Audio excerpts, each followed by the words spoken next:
Welcome. We are from the Norwegian Welfare and Labor Administration, and we're here to talk to you about how we prepared our platform when we decided to migrate some of our services from on-prem clusters to public cloud.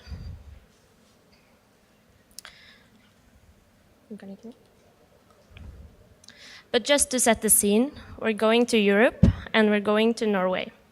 Norway is a small country with just above 5.2 million inhabitants. And like I said, we're from the Welfare and Labor Administration, which we call NAV for short. NAV is the governmental directorate who are responsible for implementing the Norwegian welfare model. And just to give you an example of what we mean by the welfare model, I'm going to give you a quick introduction. So we say that in NAV we will follow you from cradle to grave. By that we mean that if you have a baby, we'll get benefits for that, or we will get benefits and support if you are unemployed. If you have a job, you are employed, but you get sick, so you cannot work for a while. Or if you have a disability, so that you cannot work at all. And when you are old enough to retire, you'll get a pension. And technically, that means that all of these services, there are about 60 in total that we support from NAV. That means that we have a lot of systems. They range from 70s COBOL systems still in production today to brand new Kotlin code. So we had a lot of systems in a lot of different aspects. The systems are for example, applying for these services and benefits. There's a system for processing the applications, systems for retrieving and storing information on our citizens, and so on. In Norway, NAV is a huge deal.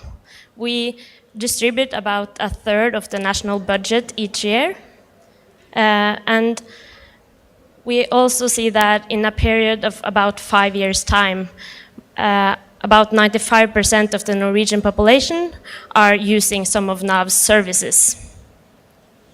That means that we do have a lot of sensitive personal data on the Norwegian population.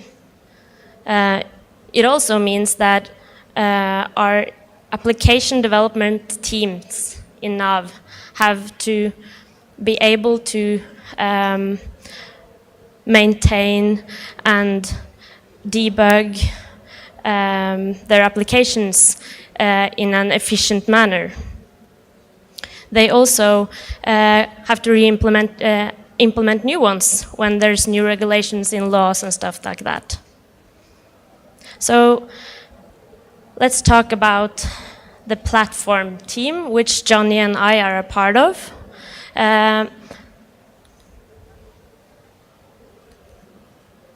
This is us. You can see that we take security seriously. We also use Helm. We saw the need for giving the application development teams a platform that made them suited for work efficiently, be autonomous, and could respond to changes in regulation and laws in a quick way. So 1.5 years ago, we built a platform called NICE, which are Kubernetes-based. We built it to optimize for development in speed. And it's open source. You can go check it out on GitHub. And it's open source because we believe that the way we run and implement NAV's services and the welfare model should be transparent.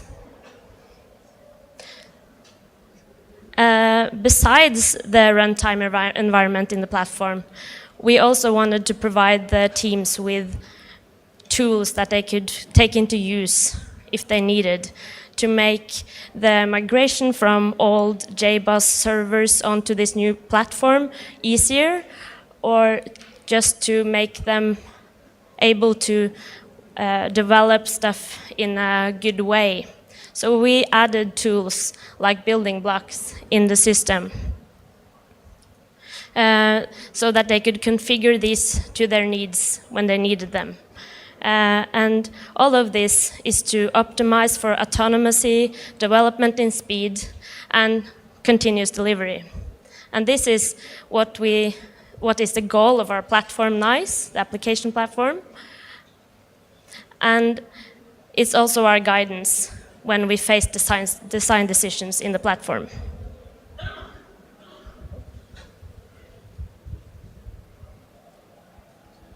Okay, so now we're going to take a bit closer look at what these components and building blocks actually is. So we start by looking at a single application. Like Line said, we provide it with a runtime environment. We use just plain Kubernetes. In addition, we provide storage to the developers. We use a project called Rook that sits on top of Ceph and provides block storage and object storage for those applications who needs that. We also have a centralized Vault instance that the development teams, they put the application secrets, and during deployment we make these secrets available for the actual application. We have a centralized logging solution, so the applications simply write to standard out and standard air. And then we have FluentD running as a daemon set in the cluster, transporting the logs into Elasticsearch. And then we have Kibana as a front end for the developers to view their logs and to set up dashboards. Similarly, for metrics, we have Prometheus running inside the cluster. So the application provides us with an endpoint that has metrics. So this is scraped and put into Prometheus, and the application developers set up their own dashboards in Grafana, where they have their monitoring. So the idea here is that we, as the platform team, we provide a set of base metrics for these dashboards that has to do with infrastructure. And then the application developers instrument their own applications to add the business or domain-specific metrics. We also have a solution for alerts. This is also based on Prometheus. So this is where the alerts itself is defined. And then we have Alert Manager that forwards the alerts or the events to the team's Slack channel. We have a centralized event bus. A lot of the newer applications that we develop are small applications that subscribe and publish events. So then you need a common event bus. We have a Redis operator running inside the cluster. At least we have a solution for deployment. And this is basically a Kubernetes operator. So we have defined a custom resource definition. And then we have an operator running inside the cluster. So this is basically just to reduce the amount of YAML that the development teams has to know about.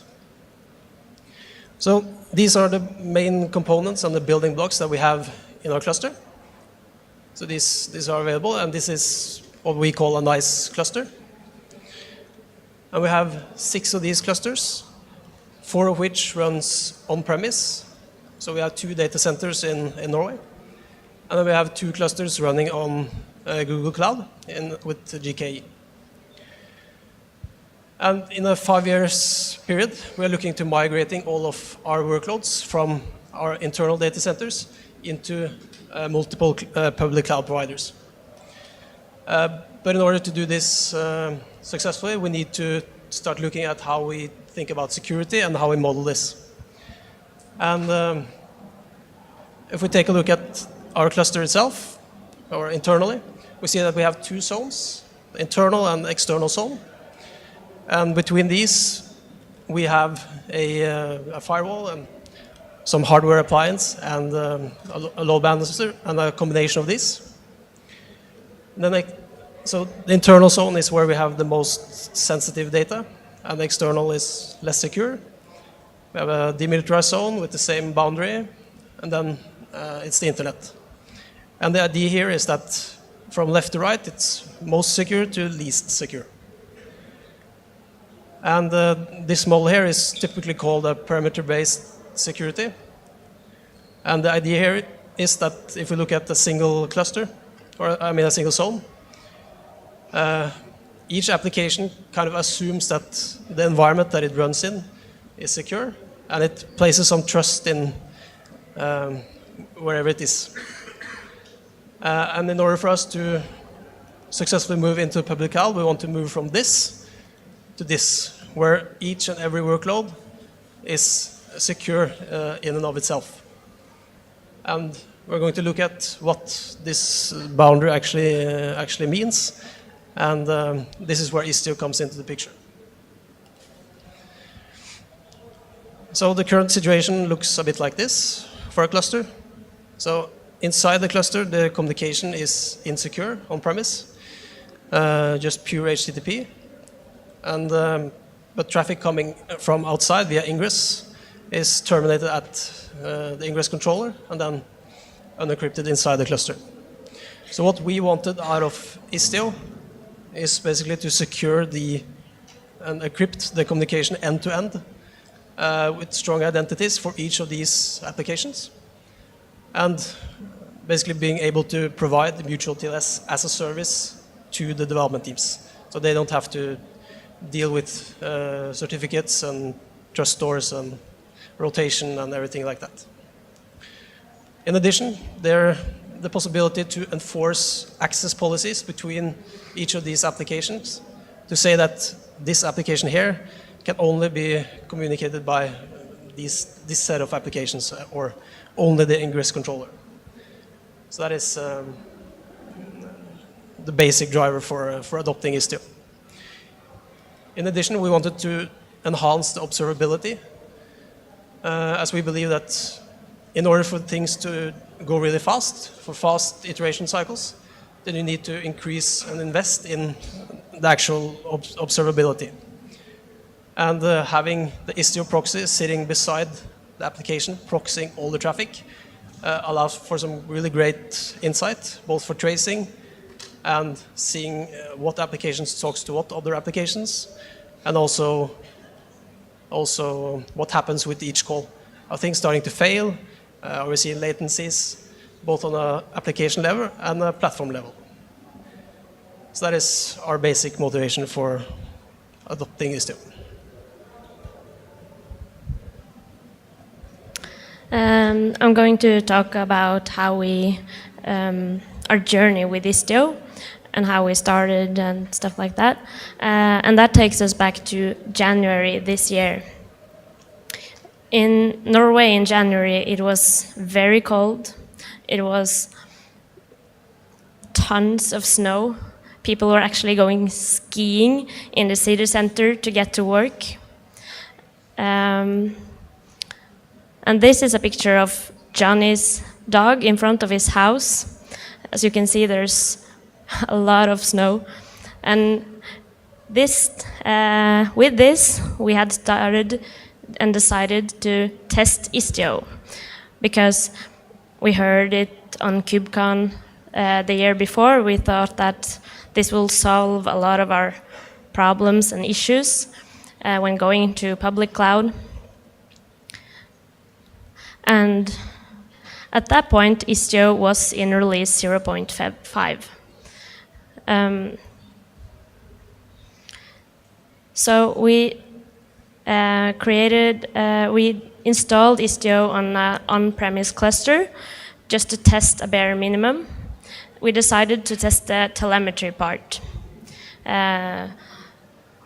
like Johnny said, it's because we wanted to enhance the observability for our application teams and also for us as a platform team to have insight in our clusters. But we quickly found that a lot of the stuff that we thought was going to work did not work. For example, egress TCP did not work. And we used a lot of time and resources to try to get the other stuff that was supposed to work, and it felt like this black box where we tweaked a little on the CRDs to just see what happened when we applied them. So there was a lot of stuff that we didn't understand, and we used a lot of time to try to understand it and to try to make it work for our small use case. But all in all, it didn't feel that ready to use in production. We did not feel like this was something that we can put onto our working production clusters. So we decided to wait. We decided to just throw this away and wait for a stable release. So let's fast forward a couple of months. It's spring in Norway, and the snow had finally started to melt. And with spring came Istio 0.8. That's not a stable release, but that's relevant because we had been starting to talk to some guys from a company called Tetrate. They had been involved in developing central components in Istio, and when we explained our concerns and issues from the last time, they assured us that, first of all, Istio had become much more stable in release 0.8, and that a lot of the issues we had were solved. So with them on Slack and Slack calls, we got new enthusiasms to try again. This time we decided to test on public cloud and just skip the on-prem. And with that, we turned to Nav and we found an application development team who were eager to try this with us. Because not only were they curious about Istio and the security aspects and the telemetry and observability, but they also wanted to get to public cloud because that would make their daily life much more easy. This team had a small app which made sense. Even though it was small, it made sense and gave value as a proof of concept when going on-prem and still communicating with going to public cloud and still communicating with our on-premise clusters and services. So what we did, we decided to test out Google Cloud Platform. We created clusters there, and we installed Istio. This time, we installed it with mutual TLS, which we did not do the first time. And in late June this year, we had Istio running in production with this small app. And stuff did work. We found that a lot have changed since the 0.5 release, but stuff did make sense because even though we had to relearn a lot of the CRDs and concepts, when we got things to work, of course, it made more sense. So it felt like something that we could actually put into use in production and expose to all of our application development teams. And with this, it's time to celebrate. So this is our team office and the day that we put this into production. I said in the beginning that Norway is a small country, and this was a small application. So you see the number 27 on the screen.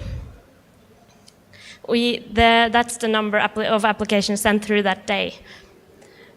And in order for us to celebrate and eat the cake, we had to wait for that number to get from 26 to 27. We had to wait 40 minutes. But we could eat cake finally and celebrate that we had actually deployed this in production.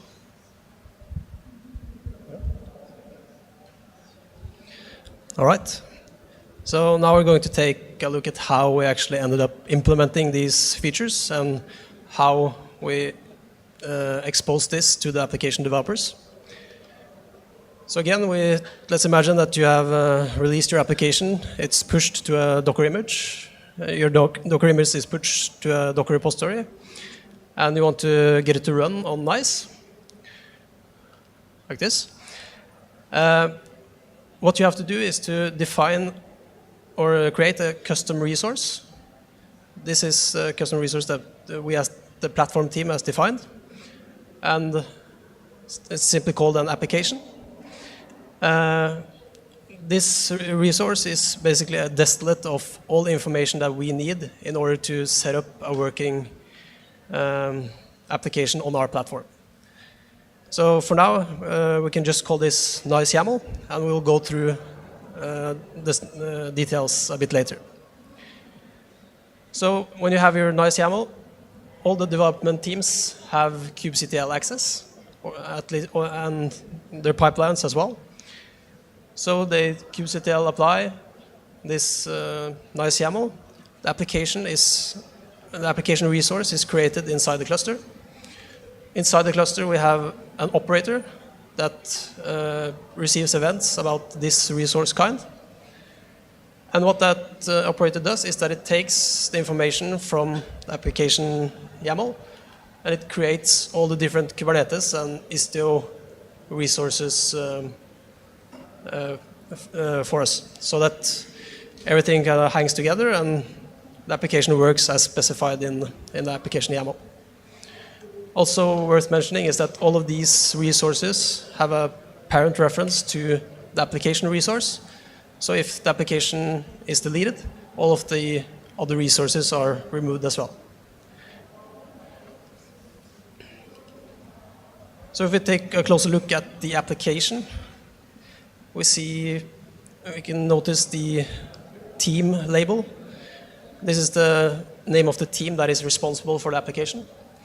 And this is important because inside the cluster, we have another operator that ensures that only this team has access to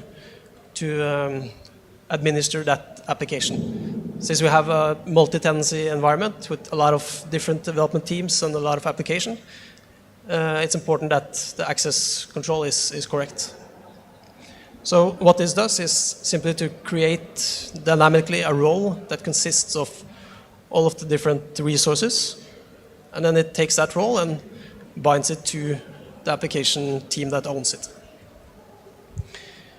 Then we have the default information that you need to get a working deployment, how to scale the application, and what kind of probes that the application has, typically liveness and readiness probes, metrics, pre-stop hooks, and so on. And those endpoints are what we call the platform endpoints. That doesn't really have anything to do with the application domain itself. It's just services for the platform. Then they define what ingresses that their application should be reached at. So for that, we create a Istio virtual service. Similarly, for egresses, here we also add a service entry to add that hostname to the service mesh. If the application has any secrets, it's simply stated like this. And what we do and what happens is that for the application, inside the pod, we inject an init container. That init container contacts Vault and presents the service account token that the application has. Vault then validates this against the API server. And if this goes okay, Vault will return an access token to the init container, which is then used to fetch the actual secrets and make them available for the actual application. Yesterday we were at a talk with Maya and Alexander from Google. We talked about a KMS plugin for Vault, which seemed really interesting, and it's probably something that we can use to simplify this solution even further. So, and here we have at last the access policy. And this is where the application, called app in this case, define what other applications can talk to and communicate with this application. So based on this information here, we create a Kubernetes network policy and the Istio RBAC resources, namely the service role and service role binding. These resources look like this. First, the network policy. Here you first select the workload that you're targeting. Then you state what kind of ingress traffic that should receive. And here we say that only apps that matches this label, consumer A in this case, should be able to communicate it. So it's locked down on layer 3. Here we have the service role. This role just says that you're able to talk to an application called app. And then we use this role in the service role binding, where we say that the service role is bound to the service account of the consuming application.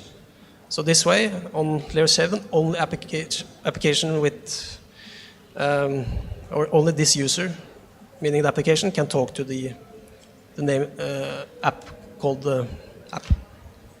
Yeah. All right. So if we go back to this model here, and we take a look at the single application, what we actually mean, if we zoom into this orange dotted line, what we actually mean is that this consists of a service role and a service role binding, the Istio RBAC, also the network policy, and a pod security policy that is also inside the cluster.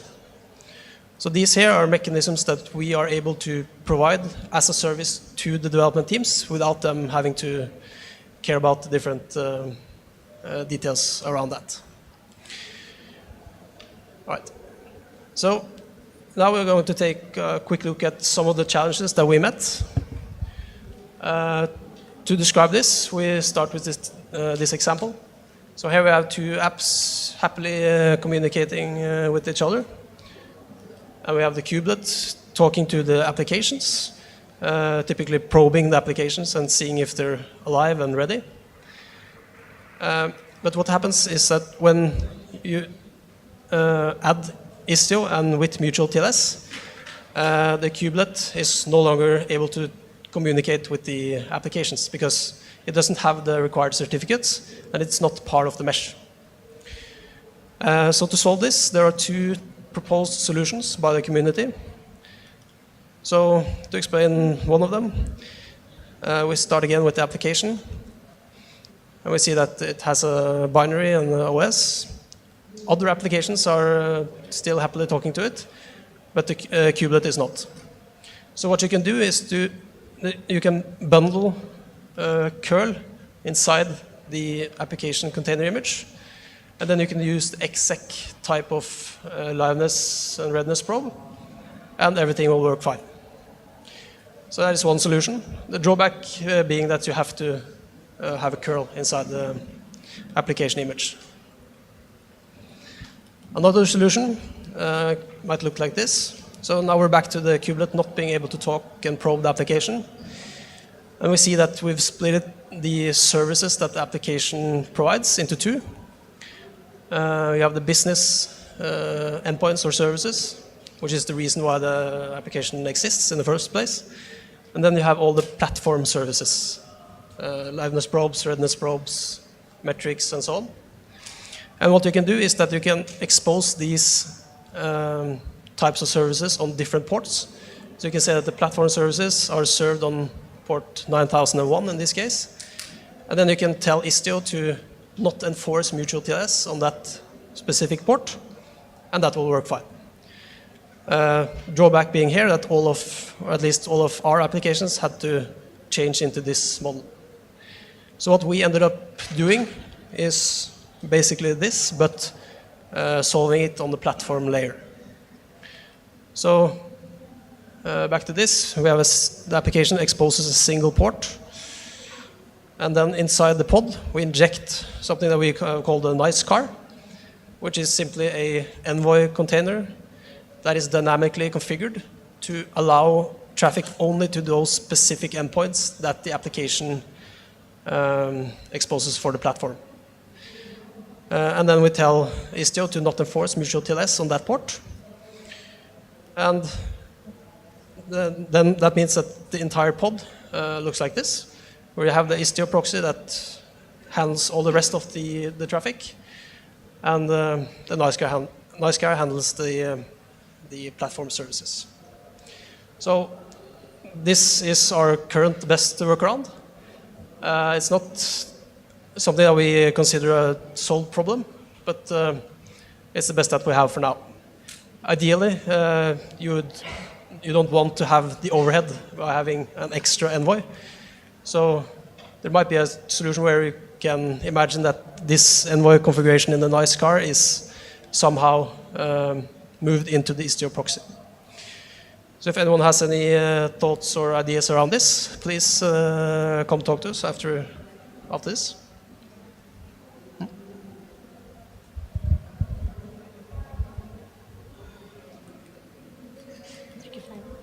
Okay, so to start to wrap things up, we're going to talk about some of the other stuff that we, or some of the things that we learned from this experience. First of all, since we started this and there was really cold in Norway, a bunch of snow, and there was a very hot summer in June, we learned that our experience with Istio is quite correlating to the weather in Norway. And since winter is coming, we are afraid that there will be dark Istio times ahead of us, but hopefully not.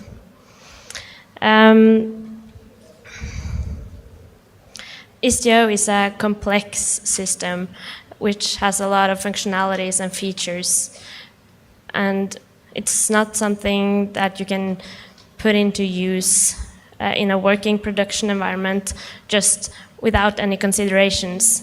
We learned that it takes a lot of time and resources to learn the system, to learn Istio, what it offers, what's the drawbacks and bugs, and to figure out what is needed for our use case and what makes sense in our environments, and also to configure it to our environment at now, which is quite complex from the beginning. So that took time, and in many cases it will take time and resources. We also learned that while our team has a lot of freedom to use new cutting-edge technology, when we see that that will suit our needs, solve the issues or problems we have, we saw that when we actually you do this sometimes with alpha products, it can mean that you cut yourself. That bleeding edge actually means that it is blood. So that was quite new to us, because when we started with Istio in January, we thought that this was more used and more stable than it was at that point. Also because it was so much talk about it on the previous KubeCon and stuff like that. So we didn't actually consider the fact that it was alpha meant alpha.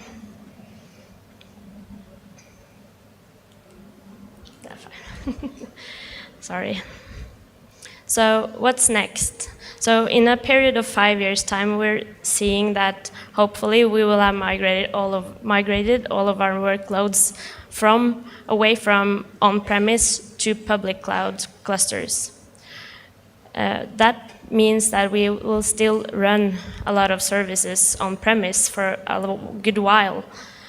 So we will look into having Istio installed on our on-premise clusters as well, both for the security reasons and in order to make the environments more equal, so that the migration from on-prem to public cloud providers will be easier for us and for the application teams. And right now we have GKE as our Google Cloud as our only public cloud provider, but we will look into at least one more. So we started looking into Azure And we will continue to look at Azure, see if create clusters there, and when we do that, we will take a look at the multi-cloud feature of Istio to see that whether mesh expanding over several clusters will make sense for us to use. And we also know that there's a lot of experience around people solving stuff in a different way. So we learned a month ago that, for example, Google Cloud is providing Istio as a service. So we'll look into that and see if we can learn something from them and see if they have solved some of our issues in another way, and whether that makes sense for us to use. So that's about what we had time for. Check us out on Twitter if you want. We have our own nice IO account for the platform. And if you have some experiences or thoughts or questions about the things that we have talked about, please come seek us out after the talk.